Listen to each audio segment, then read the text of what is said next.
Muito bem, irmãos.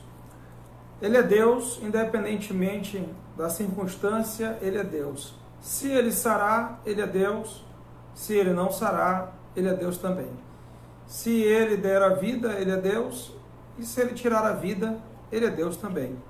Então o nosso Deus continuará sendo Deus e adorado como Deus em todos os momentos. Ontem eu estava conversando com um irmão, Isaías, lá do Janauacá Grande, e nós comentávamos acerca disso, que o nosso Deus, Ele sempre será Deus, mesmo quando as circunstâncias elas são adversas, elas são contrárias, Ele continuará sendo o nosso Deus, não importa a situação. E também quero agradecer pela vida do Júnior, né, Júnior? Nosso Júnior Lima, está até aí aparecendo uma mensagem dele. Hoje ele está completando mais um ano de vida. Ele que é um grande trabalhador, faz aniversário no dia do trabalho, né? Parabéns aí, Júnior. Deus te abençoe, continua servindo ao Senhor com muita dedicação, com muito empenho, né? E que outros irmãos que estejam aniversariando hoje também, que Deus os abençoe. Os irmãos que sempre estão lutando, trabalhando, firmados aí para o sustento da família, que Deus abençoe também. Hoje é o dia do trabalho, né? Então hoje é um dia especial para todos aqueles que têm a condição e a possibilidade de estar trabalhando e suprindo aí a necessidade da família. Pois bem, irmãos, eu gostaria que os irmãos estivessem aí abrindo as suas Bíblias para Apocalipse capítulo 6, e pegar os dois últimos versículos do capítulo 6, né? Acho que seria até bom de pegar do 12, né? 6:12, e entraria pelo 7, né? Para fazer uma recordação em relação ao que foi dito ontem, mas com uma conexão para a pregação de hoje. Especialmente porque o capítulo 6 ele termina com uma pergunta, e é importante responder essa pergunta. Então, na abertura do 6º selo, no início da abertura do 6º selo, que diz assim: vi quando o Cordeiro abriu o 6º selo e sobreveio grande terremoto. O sol se tornou negro como saco de crina, como saco de cabelo. A lua toda como sangue.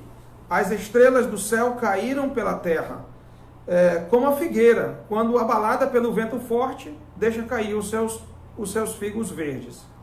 E o céu recolheu-se como um pergaminho quando se enrola. Então todos os montes e ilhas foram movidos do seu lugar. Os reis da terra, os grandes, os comandantes, os ricos, os poderosos e todo escravo e todo livre, se esconderam nas cavernas e nos penhascos dos montes, e disseram aos montes e aos rochedos: caí sobre nós e escondei-nos da face daquele que se assenta no trono e da ira do Cordeiro, porque chegou o grande dia da ira deles, e quem é que pode suster-se? Então aqui há uma pergunta, né? E quem há que pode suster-se? E quem é que pode se suster diante desse abalo que haverá sobre o mundo inteiro, especialmente sobre as pessoas? Porque quem vai sentir isso são as pessoas. E nós sabemos pela história, e eu posso aqui enquadrar a história em 4 cenários. O primeiro cenário, antes do povo judeu, ali de Adão até Abraão, Isaac, Jacó, e em Jacó então começa ali o povo judeu, né? Então, nesse período, nós temos um grupo de testemunhas. Podíamos até enquadrar algumas dessas testemunhas na maneira como Deus ele expressou a sua vontade aqui na terra, e como pessoas o representaram bem e testemunhando da fidelidade de Deus, da santidade de Deus e também da salvação de Deus. Podemos ver alguns, além do Adão, além do Abel, além do próprio Enoque, do próprio Noé. Então nós temos esse grupo de testemunhas. Estou resumindo aqui algumas destas testemunhas. Então nós temos esse período pré o povo de Israel. Então depois vem, de modo bem oficial isso, um grupo de testemunha que Deus mesmo estabeleceu, que Deus mesmo criou, que foi o povo de Israel. Deus então escolhe Abraão, através de Abraão vem o Isaac, de Isaac vem Jacó, e de Jacó vem os seus 12 filhos, né? A gente sempre diz 12 filhos, ele também teve uma filha, né, a Diná, mas são os 12 filhos que são os cabeças que constituirão então as 12 tribos. E dali nasce a nação de Israel, o povo de Israel, conhecido também como o povo de Deus. Israel, então, passa a ser a testemunha de Deus no mundo. Então, tanto aqueles antes de Israel, como o próprio Israel, eles eram a testemunha de Deus. Infelizmente, Israel, ele falha nesse testemunho porque ele concentra para si a palavra de Deus, os mistérios de Deus, a profecia de Deus, e ele não espalha o conhecimento de Deus para o mundo inteiro. Pelo contrário, ele concentra. Tanto é que ele concentra que ele acaba sendo uma testemunha muito limitada para os seus. Tanto que ele se considerava muito puro, se considerava muito justo, se considerava distinto de todas as outras nações, e então as classificava, as outras nações, como impuras, injustas, pecadores. E eles não foram ao encontro dessas nações para que elas conhecessem a Deus. E elas acabaram, então, deixando de conhecer a Deus, e no decorrer do tempo, o próprio Israel foi abandonando pouco a pouco a palavra de Deus, chegando a um momento de Deus fazer uma intervenção para que fossem chacoalhados todos do povo, para que então voltassem à sanidade espiritual. Então, veio depois de Israel, veio a igreja. A igreja veio com o advento do nosso Senhor Jesus Cristo. O Senhor Jesus Cristo veio ao mundo, o Senhor Jesus Cristo, então, cumpriu com o seu papel determinado por Deus como o Messias, que era de dar a sua vida, de entregar a sua alma à morte como oferta pelo nosso pecado. E então, depois do seu sacrifício, depois da paixão, quando ele, então, pagou a nossa dívida diante de Deus, e ele foi sepultado, ao terceiro dia ele ressuscitou. Então, depois de 40 dias... que ele passou por aqui, estando com os homens pós-ressurreição, inicia-se então a igreja, uma nova fase de testemunhas. E essa nova fase de testemunhas, ela é bem diferente do papel exercido por Israel, por exemplo, e até mesmo no antes de Israel. Então a igreja, ela começa a ouvir a voz de Deus e a obedecer a ordem de Deus, pois Jesus falou: ide por todo o mundo e pregai o evangelho a toda criatura. E a igreja tem feito isso desde a igreja primitiva, desde os primórdios, desde o início. Então a igreja começou a sair de onde estava e ir para os lugares longínquos a pregar o evangelho. E esse evangelho chegou aqui no Acre, e esse evangelho chegou aí onde você está, seja qual for o seu estado, seja qual for a sua cidade, seja qual for o seu país. Então o evangelho se expandiu. O evangelho está em todos os países, né? Talvez falte um ou outro, mas é provável que já esteja em todos os países. A ordem do Senhor Jesus Cristo era: olha, eu vou fazer você de testemunha. Ele diz lá em Atos 1:8, né? Vós sereis minhas testemunhas, né? Tanto em Jerusalém, como na Judéia, como na Samaria e até os confins da terra. Então, a partir de Jerusalém, depois por toda a região da Judéia, depois indo além a Samaria e então até os confins da terra, o evangelho seria pregado a todas as nações, para que todos tivessem a oportunidade e o privilégio de conhecer o Senhor Jesus Cristo e de poder recorrer à sua graça, à sua salvação, ao perdão dos seus pecados. Então, irmãos, observe que tem, antes de Israel, tem Israel e agora a igreja. Mas a igreja vai ser arrebatada, né? A gente observa isso quando João começa a ir ao céu, no capítulo 4, e ele já encontra lá nas pessoas, porque a fase da igreja acabou, né? A igreja subiu e foi assunto aos céus, e está com o Senhor, cumprida a promessa do arrebatamento. Então volta ao cenário de outras testemunhas. Quais são elas? Israel de novo. Israel vai voltar ao cenário, só que agora com outro perfil, né? Com outro perfil. Israel agora vai fazer o que não fez antes. Então ele vai levar a palavra de Deus, ele vai expressar o testemunho do Cordeiro, ele vai apresentar Jesus Cristo como o Senhor e Salvador, e essa é a esperança para aqueles que estão desesperados diante da situação que está acontecendo no mundo futuro.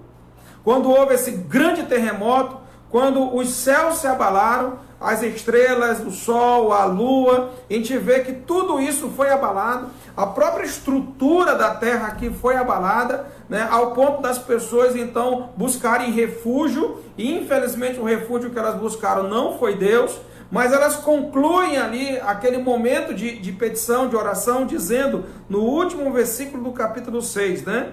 Aliás, no penúltimo e no último, 16 e 17 do capítulo 6 de Apocalipse.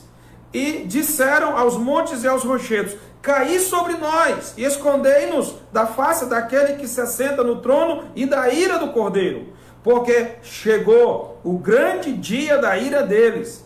E quem é que pode suster-se? E quem é que pode suster-se? Então, esse dia do Senhor, né, esse tempo de juízo, ele foi previsto pelos profetas, por diversos profetas, né? Nós temos ali até em Joel algo bem detalhado em relação a esse momento.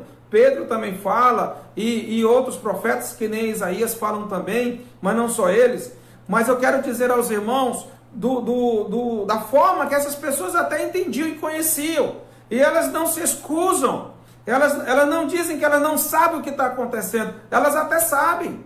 Porque nesse momento, muitas pessoas passam a saber do futuro. E se elas não recorrerem ao Senhor Jesus Cristo a tempo, elas passarão possivelmente por esse momento, se permanecerem vivas, né? Se elas conseguirem passar pelo coronavírus aí, se não morrerem pelo coronavírus em decorrência dessa pandemia, em decorrência da violência, em decorrência da fome e de tantas outras coisas que nesse momento estão acontecendo.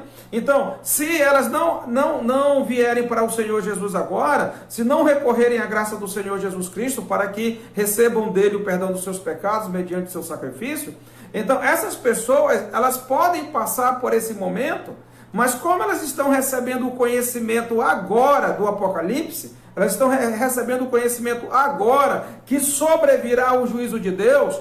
Quando esse juízo chegar, quando essa situação chegar, então elas vão reconhecer que ignoraram a verdade e seguiram a mentira. Infelizmente, muitas pessoas, por mais que você avise, por mais que você oriente, por mais que você dê o alerta para elas, elas vão ignorar o valor e elas vão procurar então sempre se concentrar em outra coisa, dizendo que aquilo que é a verdade dela, quando que isso não vai sustentá-la no momento. Então, irmãos, no capítulo 6, versículo 17, eles terminam assim: porque chegou o grande dia deles, o grande dia da ira deles, né, do Cordeiro e daquele que se assenta no trono. E quem é que pode suster-se? Né? Quem é que vai se manter? Quem é que vai passar por essa situação? Quem é que vai sair desse momento de dor, de tribulação, de angústia, de juízo? Aí entra aqui no capítulo 7 dizendo o seguinte: isso tudo é a extensão aí do sexto selo. Tudo é uma extensão do sexto selo, né? Então diz assim: depois disto, depois dessa situação do terremoto, depois do abalo dos céus e da terra, depois disto, depois dessa situação de pânico, depois disto, vi 4 anjos em pé. É o João que está testemunhando agora. Vi 4 anjos em pé.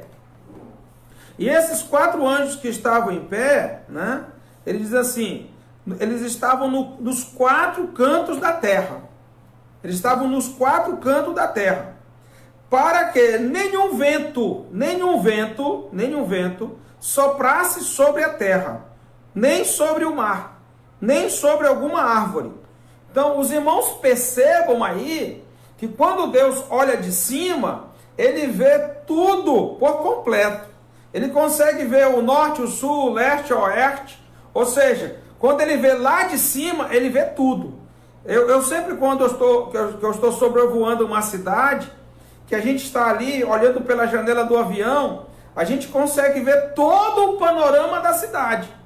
Mas quando você aterrissa, então que você está lá embaixo, o que você consegue ver? Aquele pouquinho ali do teu contexto. Então, nós que estamos aqui na Terra, o que a gente vê? A gente vê o que está ao nosso lado, ao nosso redor, o que está diante de nós. Mas Deus, lá de cima, Ele consegue ver o todo. Quando nós estamos sobrevoando, nós conseguimos ver o todo de uma cidade. Nós conseguimos ver o seu panorama, a sua extensão. Então Deus vê o todo, e ele consegue observar aqui, e o João identificar essa revelação dizendo que existem esses 4 anjos, que esses 4 anjos estão contendo o vento, e a palavra de Deus diz que nada vai acontecer com a terra, né, e nem com o mar, e nem com árvore alguma, vai ficar parado o vento. Imagine só, né, o tamanho do poder, do controle total de Deus. Deus, ele tem um controle sobre a matéria, sobre o tempo, sobre o espaço. O Deus controla tudo, absolutamente. Ele é soberano sobre tudo e sobre todos. Então diz o versículo 2: vi outro anjo que subia do nascente do sol, né? Do nascente do sol, tendo o selo do Deus vivo, e clamou em grande voz aos 4 anjos, aqueles aos quais fora dado fazer dano à terra e ao mar, dizendo: não danifiqueis nem a terra, nem o mar, nem as árvores, até selarmos na fronte os servos do nosso Deus. Olha, irmãos, que interessante, que momento especial de esperança. Ou seja, nesse momento pós-arrebatamento, nesse momento de grande tribulação, teremos servos de Deus presentes sobre a terra. Teremos servos de Deus, teremos testemunhas de Deus. Teremos testemunhas de Deus sobre a terra. Então isso é muito importante. Depois do que aconteceu aí, desse pavor, desse pânico, né, por conta do terremoto, nós temos testemunhas que continuarão a pregar a palavra de Deus aos corações daqueles que ficaram e que não atenderam à graça de Deus no tempo da igreja e que não foram arrebatados. Então observe aqui, existe um selo, e ele diz assim que esse anjo trazia esse selo de Deus, o selo do Deus vivo, e que esses outros 4 anjos ficassem contidos para o que eles ainda vão fazer sobre a terra, o mar, etc e tal. Então que eles ficassem quietos, aguardando para que houvesse então esse momento em que os servos de Deus seriam selados, para que houvesse uma identificação nítida de quem eles eram, para que ninguém tivesse dúvida que eles eram servos de Deus, portadores da palavra de Deus, genuínos representantes de Deus. Isso é importante, nós todos sabemos disso. E se tratando de selo, é importante nós lembrarmos o seguinte: o povo de Israel, antes da igreja, ele tinha um selo, chamado selo da aliança, que vinha quando Deus, então, com o Abraão, estabeleceu ali uma aliança, e Deus, ele estipulou como símbolo dessa aliança, que todo macho entre os descendentes de Abraão, eles deveriam cortar o prepúcio, a pele do seu prepúcio, né? Depois você pode pesquisar o que é prepúcio, então você saberá que era tirado a pele do prepúcio. Sempre eles faziam isso no 8º dia do nascimento de um homem, né? Então eles faziam o corte da pele do prepúcio. O que aconteceu? Essa era o selo, a aliança que tinha ali com Israel. Então todo israelita, 8º dia de nascido, era circuncidado. Então esse selo fazia parte de uma aliança que Deus havia feito com Abraão e se estendia por toda a sua descendência. E assim eram os judeus selados. Nós sabemos que o selo da igreja, ele não está na carne. O selo da igreja, ele está no Espírito. A igreja, ela não foi selada na carne como Israel foi. Ela não tinha esse identificador no corpo. A palavra de Deus diz que a igreja, ela foi selada pelo Espírito Santo de Deus. E esse selo, que é o Espírito Santo de Deus, é a garantia da igreja até o resgate da propriedade de Deus em louvor da sua glória, que é no arrebatamento. Então, o Espírito Santo de Deus é o selo da igreja, diferente daquele selo que Israel recebera no tempo da sua gestão ali, né? No tempo que ele representava o povo de Deus. Agora, a igreja representante de Deus, como povo de Deus, essa igreja, ela tem como selo o Espírito Santo de Deus. E o que quer dizer isso? Que todo cristão, todo membro da igreja do Senhor Jesus Cristo, possui o Espírito Santo de Deus. É isso que faz nós estarmos interligados no corpo de Cristo. É isso que faz estarmos unidos como um só corpo. É isso que nos identifica como filho de Deus, como família de Deus. É óbvio que Deus é quem conhece aqueles que lhe pertencem. É Deus que conhece. E a palavra de Deus diz que o selo é que garante esse conhecimento. Lá em Romanos capítulo 8, versículo 9, diz que quem não tem o selo de Deus não pertence a ele. Quem não tem o Espírito de Deus não pertence a ele. Efésios 1 e 14 é que fala que a igreja foi selada pelo Espírito Santo. Ali em Efésios 1 e 14. Você pode ler o 13 e o 14 se quiser e confirmará ali que a igreja ela foi selada pelo Espírito Santo de Deus. Enquanto que esse Espírito garante a cada cristão que pertence a Deus e que Deus o levará para si, agora nós temos um outro selo, Esse selo do Deus vivo, que é o nome de Deus que vai ser colocado em cada testemunha. Quem são essas testemunhas? E como será aplicado esse selo? Isso para nós ainda é um mistério, é um enigma. Mas o que nós sabemos é que há as testemunhas que vão pregar a palavra de Deus, isso traz uma grande esperança para aqueles que passaram por aquele terremoto e que tiveram um grande pânico sobre suas vidas, sobre suas famílias. Então, essas testemunhas, elas serão seladas. Quem são essas testemunhas? Essas testemunhas, eles são israelitas, eles são israelenses, todos eles, de 12 tribos de Israel, que se chamam pelos 12 filhos de Israel.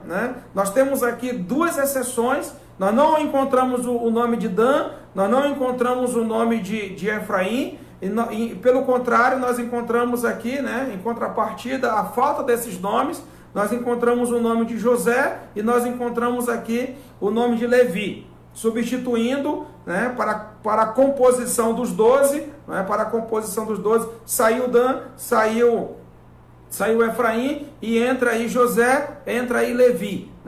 José não estava entre a composição da distribuição da terra naquele primeiro momento, quando foi feita por Moisés e quando foi feita por Josué. Os levitas ficaram cuidando das coisas religiosas, não receberam herança. José também não recebeu diretamente uma herança, porque os seus filhos foram tomados como filhos de Jacó, tanto Efraim como Manassés. Eles receberam herança no lugar de José, mas o Jacó disse que depois destes, aqueles que nasceriam de José seriam a sua descendência. Então nós podemos encontrar eles agora. Então, por algum motivo, Efraim saiu da composição das 12 tribos, Dan saiu da composição das 12 tribos e entra aqui entre as testemunhas do capítulo 7 de Apocalipse, tanto José como o Levi.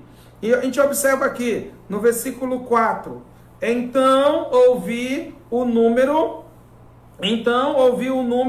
dos que foram selados com o selo do Deus vivo.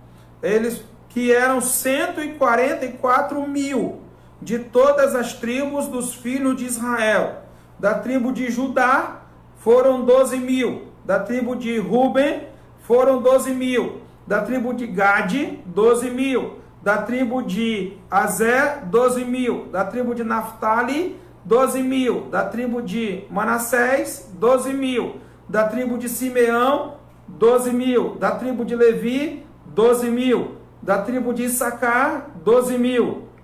Da tribo de Zebulon, 12 mil. Da tribo de José, 12 mil. E da tribo de Benjamim foram selados 12 mil. Então, 12 homens com 12 mil cada um. 12 tribos com 12 mil cada um. Não, nenhum teve mais, nenhum teve menos. Nós encontramos aqui o Judá sendo citado primeiro, talvez por conta justamente do Cordeiro, que veio da tribo de Judá. O Senhor Jesus Cristo, ele é descendente de Judá. Davi é descendente de Judá. José é descendente de Judá. E o Senhor Jesus Cristo é descendente de Judá. Então, talvez por conta disso, Judá vem em primeiro. Sempre era uma tribo que se destacava. Judá, ele estava adiante dali do tabernáculo, nas investidas, dentro daquela campana que existia quando eles passaram no deserto 40 anos. Judá sempre à frente, nas contagens, Judá sempre estava ali em primeiro lugar, sempre com maioria até de pessoas, mas aqui nós encontramos para todas as tribos um número igual, 12 tribos, 12 mil cada uma, num total de 144 mil testemunhas. Isso chama muito a atenção desse controle minucioso que Deus tem sobre todas as coisas, dentro da sua soberania, desse absolutismo de Deus, tão importante para nós. Veja, irmãos, como é interessante, né? No momento em que nós vivemos, Deus parece que não está agindo.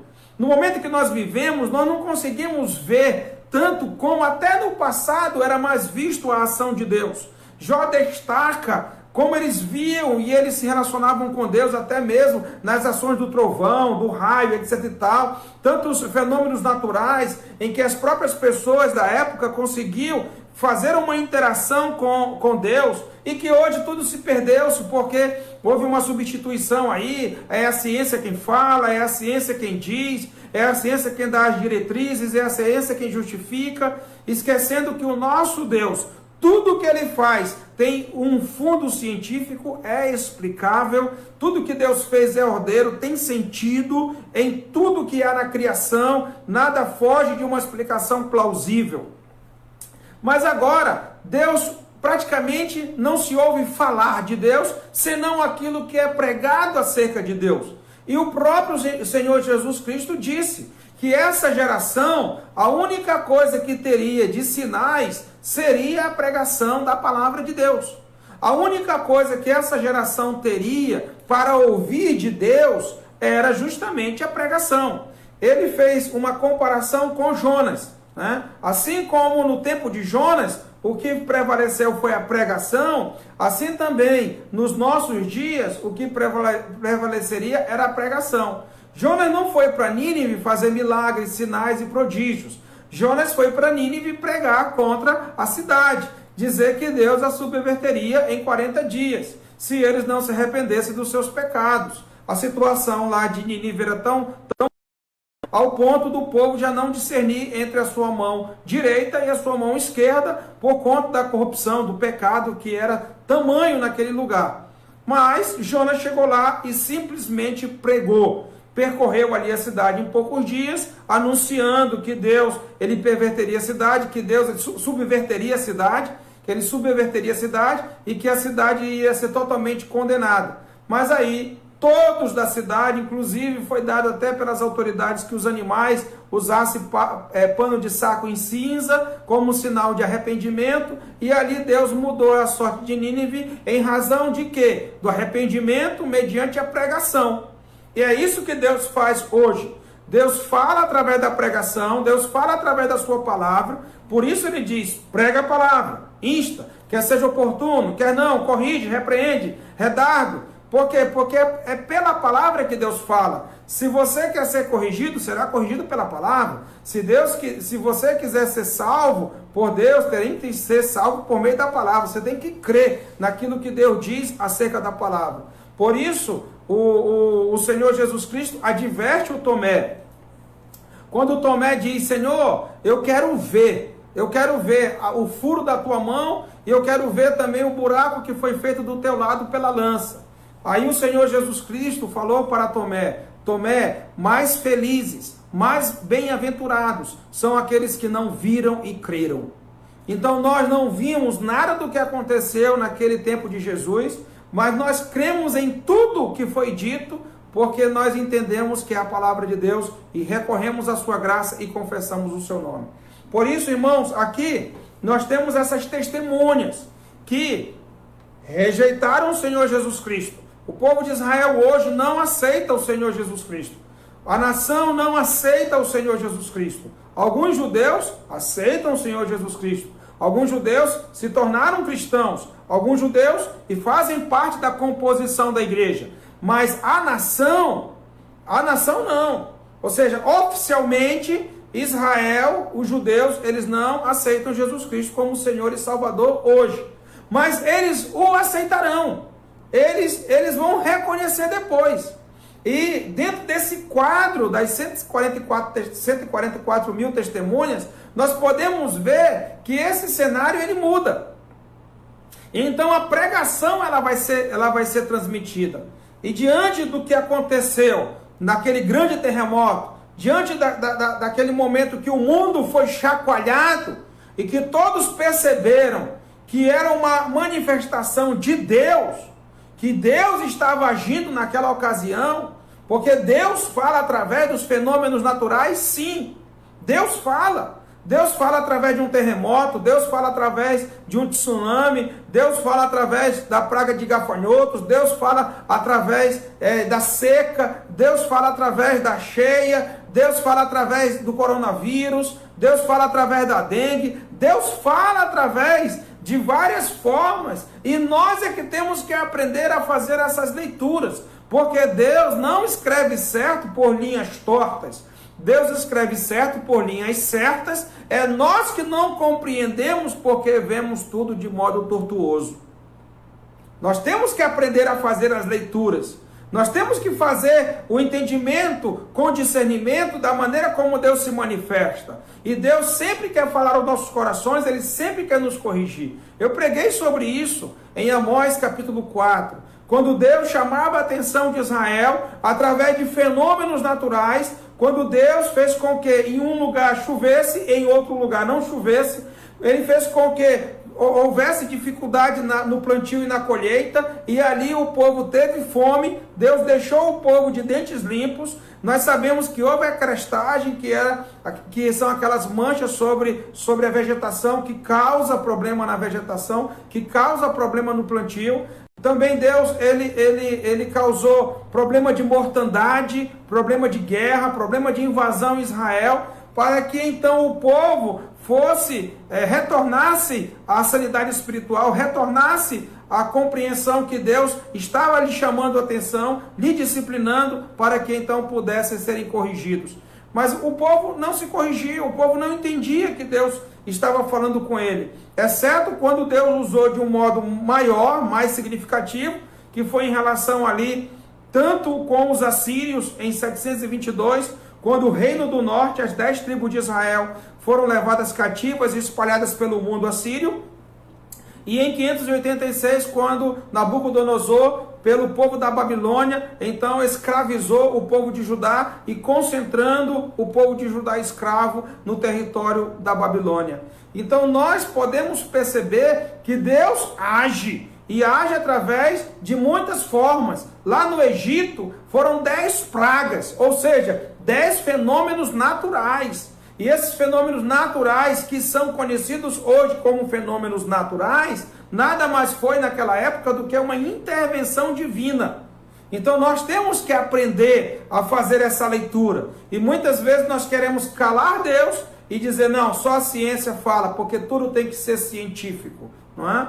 E nós entendemos que Deus não omite a ciência, mas a própria ciência confirma a palavra de Deus, e por isso a palavra de Deus se mantém até hoje fiel, genuína, verdadeira e em pleno vigor da sua atividade, falando ao coração de todo aquele que crê em Jesus, porque ela é quem muda as nossas vidas, e a palavra de Deus diz que a palavra dele é perfeita e restaura a alma.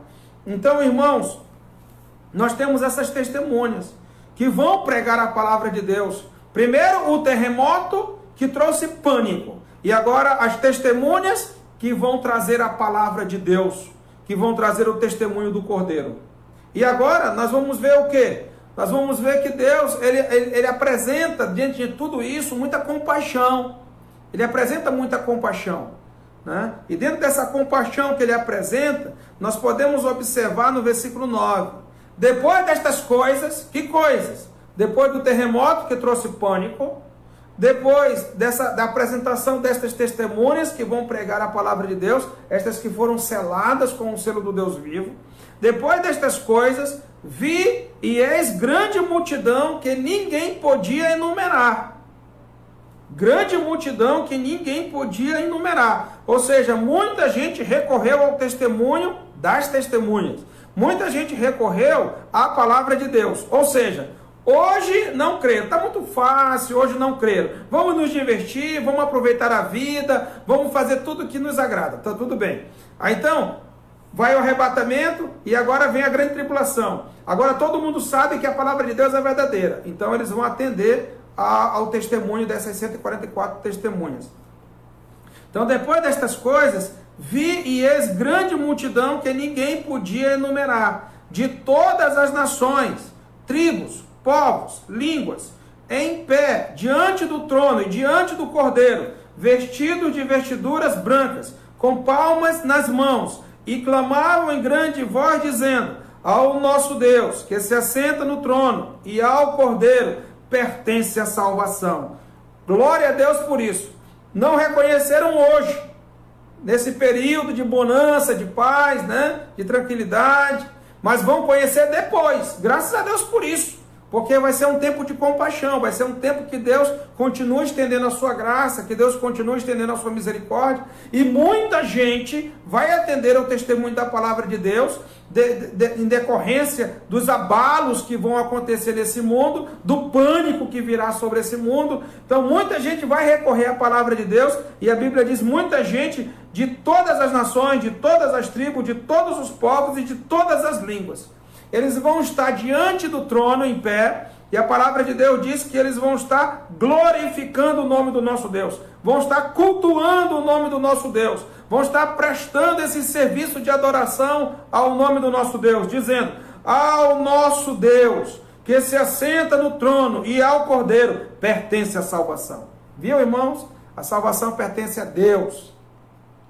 Creia no Senhor Jesus Cristo hoje, tenha esperança hoje, tenha vida eterna hoje, tenha o perdão dos seus pecados hoje, e você poderá servir livremente o nosso Senhor, você poderá louvar, você poderá cultuar, você poderá adorar livremente o nome do nosso Senhor, como nós estamos fazendo agora, através dessa transmissão ao vivo. Você poderá servir ao Senhor Jesus Cristo a partir da sua casa, a partir da sua vizinhança, dentro do seu âmbito de trabalho, também dentro do seu contexto de amizade. Você pode expandir o evangelho a todo mundo, e hoje nós temos essa liberdade. Nós podemos hoje, irmãos, de modo muito, mas muito sereno, com toda tranquilidade, com toda paz, poder sair por aí, pela rua, entregar literaturas, pregar o evangelho, fazer culto ao ar livre. Podemos vir para as redes sociais, levar versículos bíblicos, né? O irmão Sérgio sempre está postando um versículo bíblico, outros irmãos sempre postando versículos bíblicos. Isso é bom, porque estão semeando a palavra de Deus. Ninguém vai na sua casa para lhe prender, ninguém vai na sua casa para tomar os seus bens, ninguém vai lá na sua casa para matar você, nem ameaçar a sua vida. Hoje nós vivemos um tempo bom de servir a Deus, um tempo bom de expressar nossa gratidão para com Ele, e é importante você entender isso, que nessa época, desse contexto do capítulo 7, não terá esse tempo. Ou seja, os que forem aceitando o Senhor Jesus Cristo, os que forem aceitando o testemunho da palavra de Deus, eles já vão morrer. Não vão ter tempo para usufruir como cristãos, não vão ter tempo para usufruir na fé, para servir melhor a Deus, não vão ter liberdade nenhuma não. Eles vão estar recebendo a Jesus Cristo como Salvador e já vão morrer. Como é que a gente sabe disso? Olha só. Eles já estavam diante do trono, né? Servindo. Então, verso 11. Todos os anjos estavam em pé, rodeando o trono, os anciãos e os 4 seres viventes, ante o trono, se prostraram sobre o seu rosto e adoraram a Deus, dizendo: Amém. O louvor e a glória e a sabedoria e as ações de graças, e a honra e o poder e a força, sejam o nosso Deus pelos séculos dos séculos. Amém. Aí no verso 13. Um dos anciãos tomou a palavra, dizendo: Estes que se vestem de vestiduras brancas, quem são e de onde vieram? Respondi-lhe: Meu Senhor, tu sabes. Ele então me disse: São estes os que vêm da grande tribulação, lavaram suas vestiduras e as alvejaram no sangue do Cordeiro, razão porque se acham diante do trono de Deus e o servem de dia e de noite no seu santuário. E aquele que se assenta no trono estenderá sobre eles o seu tabernáculo. Observe aqui, irmãos. Observem aqui a situação destes que vão se converter na grande tribulação. Será uma situação mesmo muito delicada. Aí isso nos faz lembrar essa oração do capítulo 6, versículo 9. Quando ele abriu o quinto selo, vi debaixo do altar as almas daqueles que tinham sido mortos por causa da palavra de Deus e por causa do testemunho que sustentavam. Clamaram em grande voz, dizendo: até quando, ó soberano Senhor, santo e verdadeiro, não julga nem vingas o nosso sangue dos que habitam sobre a terra? Então cada um lhes foi dado uma vestidura branca, e lhe disseram que repousasse ainda por pouco tempo, até que também se completassem o número dos seus conservos e seus irmãos, que iam ser mortos, como igualmente eles foram. Então, irmão, veja bem, esse momento é o melhor momento para você entregar a sua vida ao Senhor Jesus Cristo. Aquele momento vai ser um momento assim, na linguagem do futebol, quando alguém está recebendo Jesus depois da prorrogação e ainda no tempo extra, né? Ou seja, é o extra do extra, né? No acréscimo da prorrogação, do segundo tempo da prorrogação, né? Então veja bem, a situação é bem delicada. Era como se agora fosse o jogo dos 90 minutos. Aí depois vem aquele tempo extra, né? Então essa é a situação do tempo extra, né? E esse tempo extra agora, que nós estamos estudando em Apocalipse, é um tempo muito perigoso, um tempo de muita perseguição, um tempo de muita tribulação, um tempo de muita angústia. Então o que nós estamos vivendo hoje não se compara ao que há de vir ainda.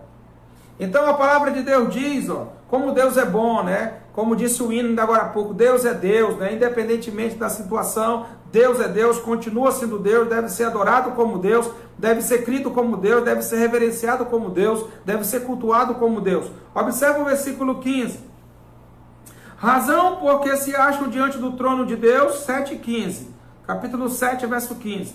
Razão porque se acham diante do trono de Deus e o servem de dia e de noite no seu santuário. E aquele que se assenta no trono estenderá sobre eles o seu tabernáculo. Jamais terão fome, nunca mais terão sede, não cairá sobre eles o sol, nem ardor algum, pois o Cordeiro que se encontra no meio do trono os apacentará e os guiará para as fontes da água da vida. E Deus lhes enxugará dos olhos toda lágrima. Veja, irmãos, como Deus, o nosso Deus é um Deus de compaixão, de muita compaixão. De muita compaixão. Primeiro teve um terremoto que trouxe pânico, né? Aí vem as testemunhas trazendo a palavra de Deus. E agora essas pessoas que foram contempladas com a salvação de Deus prestam culto diante dele e recebem todo o consolo da parte de Deus. Meus irmãos, o mundo não é fácil. O mundo jaz no maligno. O mundo não tem nada a oferecer para um cristão. A única coisa que nós temos de bom aqui é a palavra de Deus, para desfrutar dela com aqueles que sinceramente invocam o nome do nosso Senhor. Por isso, igreja, esteja unida, esteja fortalecida na força e no poder do nosso Deus. Igreja, se encha da palavra de Deus, se encha do Espírito Santo de Deus, viva em santidade e busque hoje se aproveitar de cada ocasião para levar a palavra de Deus àqueles que ainda não conhecem, para que os escolhidos sejam chamados a fazer parte da igreja e cultuar o nosso Senhor. Mas nós sabemos que depois que a igreja for, a vida continua, será um tempo de grande tribulação, haverá um transtorno muito grande aqui nesse mundo, mas ainda haverá esperança. A compaixão de Deus ainda estará sobre esse mundo, por um pouco de tempo, pelo um tempo extra, mas haverá ainda compaixão. E aqueles que hoje não aceitarem a palavra, aqueles que hoje não aceitarem o testemunho de Jesus Cristo, aqueles que hoje não recorrerem ao perdão dos seus pecados mediante o sacrifício de Jesus, ainda terão uma chance. Será duro, mas ainda terá uma chance. Mas o meu conselho para você hoje não é que você deixe para depois. Até porque não sabemos quando vamos morrer. E se alguém morrer antes desse tempo que virá de grande tribulação, sem Jesus, infelizmente, não irá para a glória eterna, não estará diante do trono, não estará diante do Cordeiro e não estará adorando ao Senhor como estes de todas as nações, tribos, povos e línguas adoraram, dizendo: ao nosso Deus que se assenta no trono e ao Cordeiro pertence a salvação. Então, irmãos, é tão bom reconhecer a graça de Deus hoje, para servirmos livremente e desimpedidamente a Deus hoje. Poder abrir a nossa boca, pregar a palavra de Deus, sem que ninguém venha nos censurar, mas que possamos levar essa palavra de salvação com toda a autoridade, para que aquele que compreender e reconhecer possa aceitar ao nosso Deus e o nosso Senhor Jesus Cristo como Salvador e poder então viver uma vida de servo, uma vida de adorador, uma vida que possa glorificar o nome do nosso Deus. Não deixe para depois. Apesar de ter ainda esperança, não deixe para depois. E que essa mensagem, se porventura alguém não vier a crer no Senhor Jesus Cristo hoje, no tempo da graça, então que ela possa servir para depois. Mas sabe o que eu entendo?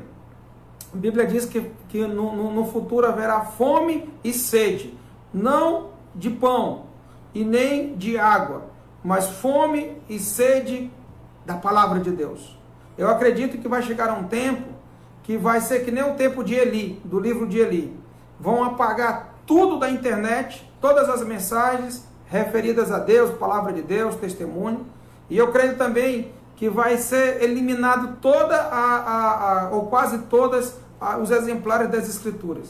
Isso vai ser tão escasso, tão escasso, tão escasso, porque haverá uma grande perseguição contra as coisas de Deus.